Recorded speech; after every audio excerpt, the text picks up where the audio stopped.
मुख्यमंत्री पुष्कर सिंह धामी नैनीताल में सुबह मॉर्निंग वॉक के दौरान मॉल रोड पर आम लोगों, पर्यटकों और स्कूली बच्चों से मिले और सबके साथ बातचीत करते दिखे। इस दौरान उन्होंने स्थानीय चाय वाले भरत की दुकान पर चाय भी पी। इसके बाद सीएम ने मानसखंड मिशन के तहत नैना देवी मंदिर परिसर में चल रहे सौंदर्यीकरण कार्य का निरीक्षण किया। उन्होंने बताया कि मंदिर को भव्य बनाने के लिए 11 करोड़ रुपए स्वीकृत किए गए हैं और काम तेजी से चल रहा है। साथ ही मुख्यमंत्री ने डीएसए मैदान के सुधार, वालिया नाला और सड़क पर भूस्खलन रोकने के कार्यों की भी समीक्षा की। साथ ही अधिकारियों को परियोजना को जल्द पूरा करने के सख्त निर्देश दिए।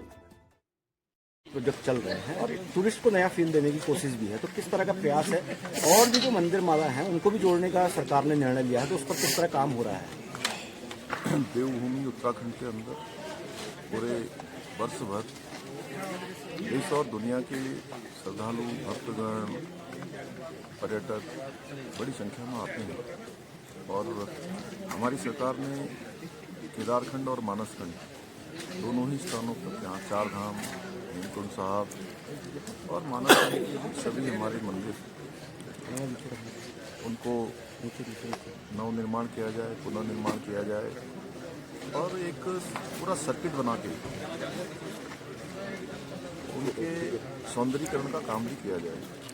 तो उसी कड़ी, चाहे यहाँ कैची धाम हो या नैना देवी मंदिर हो या हमारे गोलजू कॉरिडोर बनाने की परियोजना पर काम जिस पर आगे बढ़ रहा है, इसके साथ साथ हमारे अनेक स्थान, चाहे बैजनाथ धाम हो, बागनाथ हो, हाट काली का स्थान हो, कोटगाड़ी मैया का स्थान हो, सभी स्थानों को बढ़ाया जा रहा है। माँ बाराही का स्थान हो, पूर्णागिरी हो, चैती मंदिर हो, सभी को, और जो हमारे अन्य भी धार्मिक स्थल हैं उन सभी को पूरी तरह से नए स्वरूप में, पुराना जो हमारा पौराणिक है उसको बनाते हुए, यानी कि विरासत और विकास, आदरणीय प्रधानमंत्री मोदी जी जो कहते हैं उसी को आगे बढ़ाते हुए इस पर काम किया जा रहा है।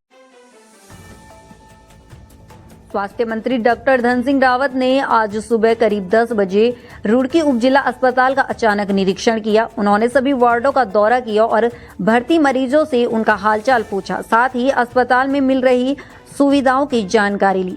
हालांकि मरीजों की कुछ शिकायतों पर मंत्री ने नाराजगी भी जताई। इस दौरान महिला वार्ड और इमरजेंसी का भी निरीक्षण किया गया। निरीक्षण में सीएमओ हरिद्वार, सीएमसी रुड़की अस्पताल स्टाफ और भाजपा कार्यकर्ता स्वास्थ्य मंत्री के साथ रहे। निरीक्षण के दौरान स्वास्थ्य मंत्री ने बताया कि रुड़की सिविल अस्पताल के लिए 3.5 करोड़ रुपए की स्वीकृति की गई है और नई ब्लड बैंक बिल्डिंग जल्द बनेगी। अस्पताल में अब आईसीयू शुरू हो गया है जो 24 घंटे चलेगा और इसके लिए 10 अतिरिक्त नर्स भी भेजी जा रही हैं ताकि मरीजों की बेहतर देखभाल हो सके। देखिए, आज मैं उप जिला चिकित्सालय रुड़की में आया हूँ और हमारे सीएमओ की भी और हमारे सीएमएस की भी डिमांड थी कि यहाँ हॉस्पिटल के लिए अलग से कुछ अतिरिक्त धन देना है, तो लगभग 3.5 करोड़ रुपये हमने दिया है। यहाँ पे अब ब्लड बैंक की भी बिल्डिंग बन गई है, वो भी बहुत जल्दी हम शिफ्ट करने वाले हैं। और आज मैं देख रहा था कि यहाँ पे मरीज बहुत आ रहे हैं, तो अब यहाँ पे एक क्रिटिकल केयर ब्लॉक भी देने वाले हैं। तो जगह का लिए मैंने अपने तहसीलदार का रेस्टोरेंट को बोला है, तो अगर जैसे जगह मिल जाएगी तो एक हम यहाँ पे क्रिटिकल केयर ब्लॉक भी देने वाले हैं। दूसरा, यहाँ पे अब डॉक्टरों की कमी खत्म हो गई है। अभी तक लगभग 32 डॉक्टर यहाँ पे मिल चुके हैं। यहाँ पे एनेस्थीसिया और बाल रोग विशेषज्ञ और हमारे सर्जन और फिजिशियन, ये 5 प्रकार के डॉक्टर भी आप भेज दिया।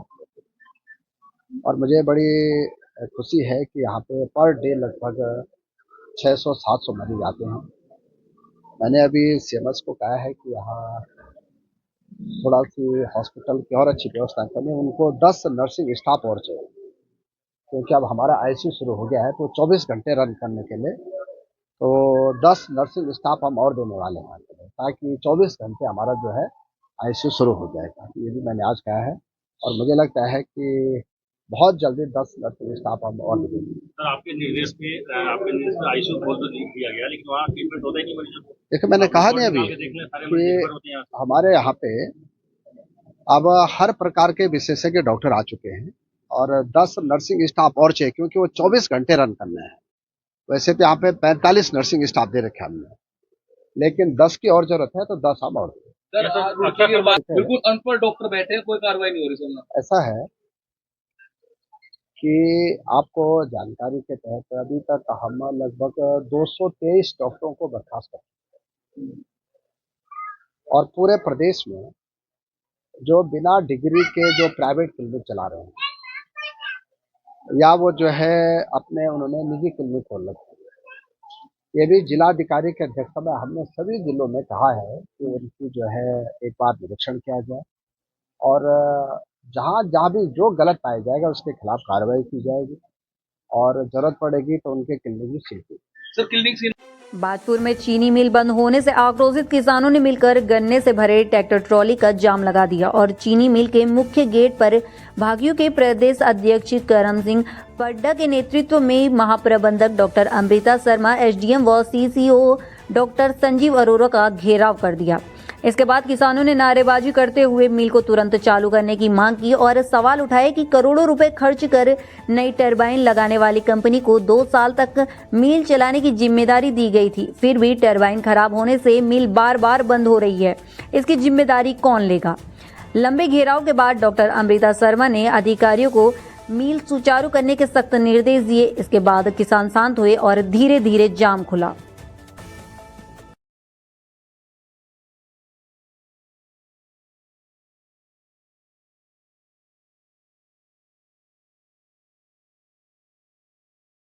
आज जो यहाँ पर जो है घेराव भी किया गया है, क्या मांग रखी गई है?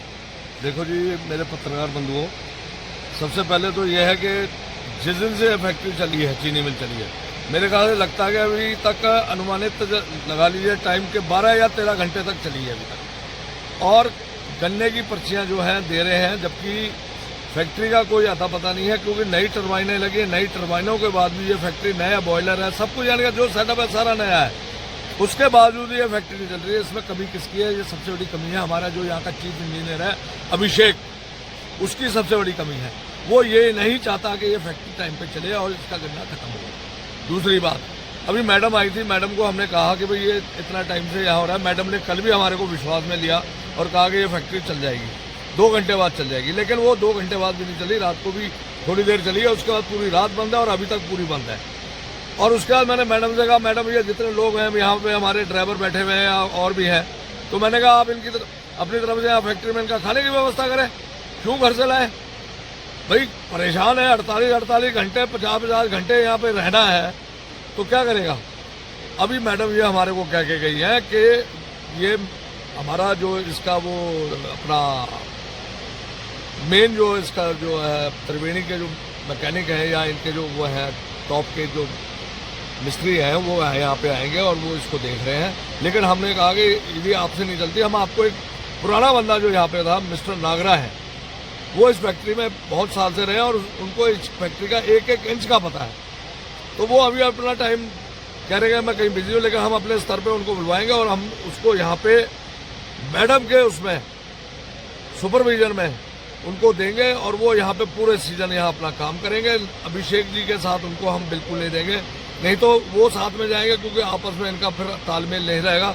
वो कहेगा उसने कर दिया, वो कहेगा उसने कर दिया। तो मेरा कहने का मतलब ये है कि हमारी फैक्ट्री यदि सही चल रही होती तो काफ़ी गन्ना खींचता होता है।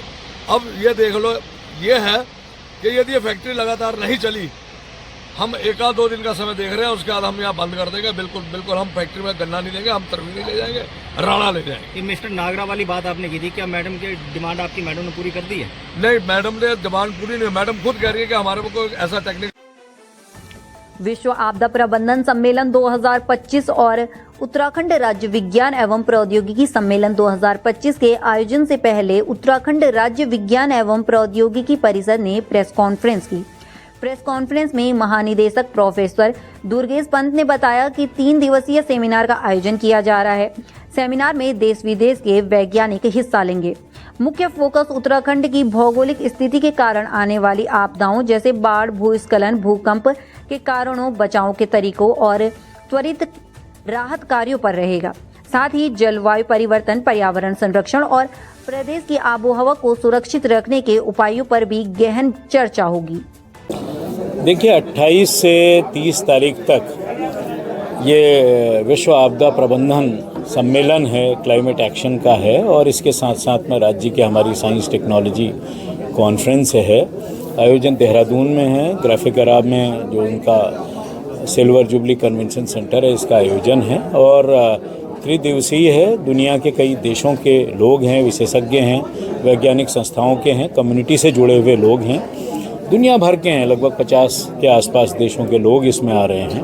और इस बार प्रीमियर लीग हमारी बच्चों की है, उत्तराखंड के 95 हमारे ब्लॉक से होते हुए वो यहाँ पर 13 टीम पहुँचेंगी। वो हमारे DRR डिजास्टर रिस्क रिडक्शन के चैम्पियंस हैं, वॉलंटियर्स हैं, उनकी इसमें बात होनी है।